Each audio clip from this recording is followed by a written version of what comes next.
If you have come back for if you've come back for the next episode, welcome. That means that this is your space and I'm excited that you're here. So I want to start this episode off by saying something very simple. First of all, every single episode I am projecting that is going to go deeper and deeper every time. And I'm excited and nervous. Yeah.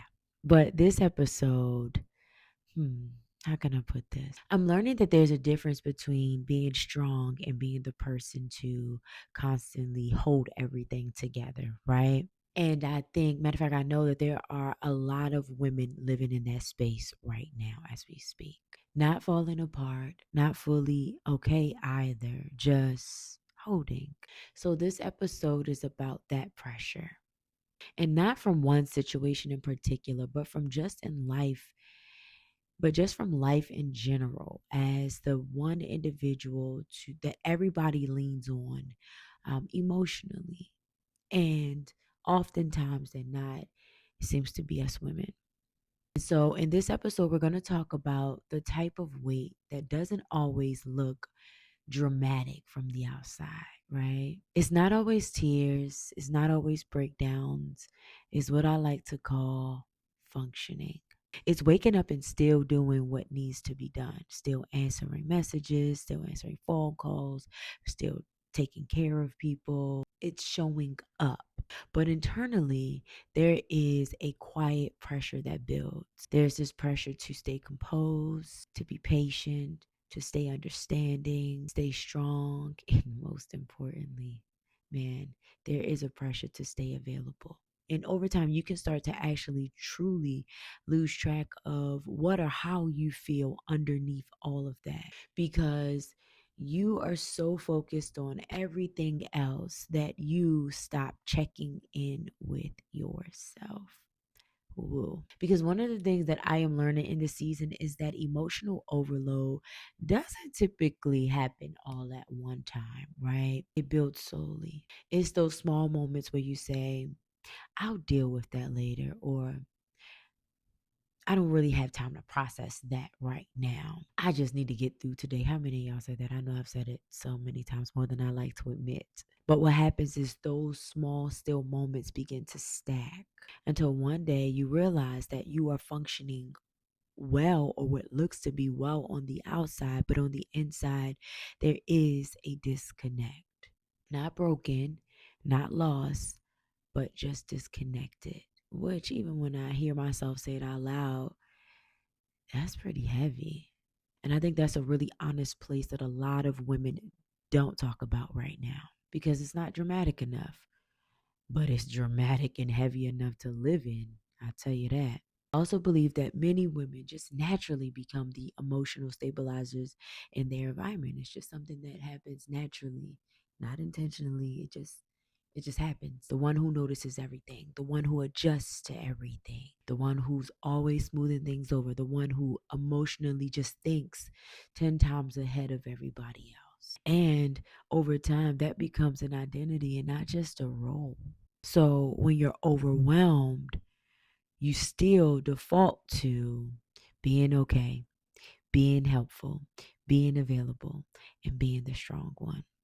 And I just want to pause for a second because I don't think we talk enough about what it truly actually costs being the one person to hold everything together all the time.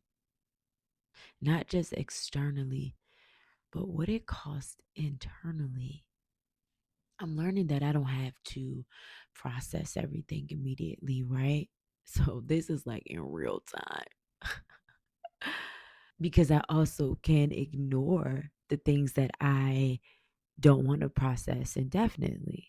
There is a balance, or there has to be a balance between emotional awareness and emotional overwhelm, if that makes sense. Hopefully it does. And I have been trying, because I know we in the middle together, I've been trying to find that middle ground where I can be honest with myself without just spiraling, where I can acknowledge how I feel without allowing that acknowledgement to consume me, if that makes sense. And y'all, it's not easy. Yeah, girl. It's not easy. Send one up. It requires honesty, it requires slowing down, and it requires learning yourself again in real time, even when you think you already know everything about you. And spiritually, I've also been learning something, okay? That faith is just not, and I knew this already, but just saying it, like, faith isn't something that you just want to run to when everything is fixed or is clear, right? Spiritually, there are still moments where I am not fully sure of how to explain what I am feeling. But what I love is that I just, even in those moments, still choose to be present with God. And y'all, He meets me. But that's another story for another other day. Because spiritually, when I'm in those moments, I'm not performing, I'm not pretending, I'm just present. And I think that kind of faith is quieter than people expect, but it's real. So I don't know if this episode sounds like answers. Mm-mm. About pressure. I don't know. I think it's just more, yeah, I don't know if it answers questions about the pressures. I don't even think that it's meant to. I think as I'm talking it out with you guys, it's more about awareness. It's meant to be honest about the space that a lot of us women are living in or have lived through, right? The pressure of holding everything together without knowing how much longer you can keep holding it the same way. Like, that's a real thing. And if that is you listening to this, I want you to know that you don't have to carry everything alone. You don't have to name everything perfectly to start acknowledging it. And you don't have to fall apart to start becoming aware. I'm learning that too, y'all. And like I said in the first episode, I am still here.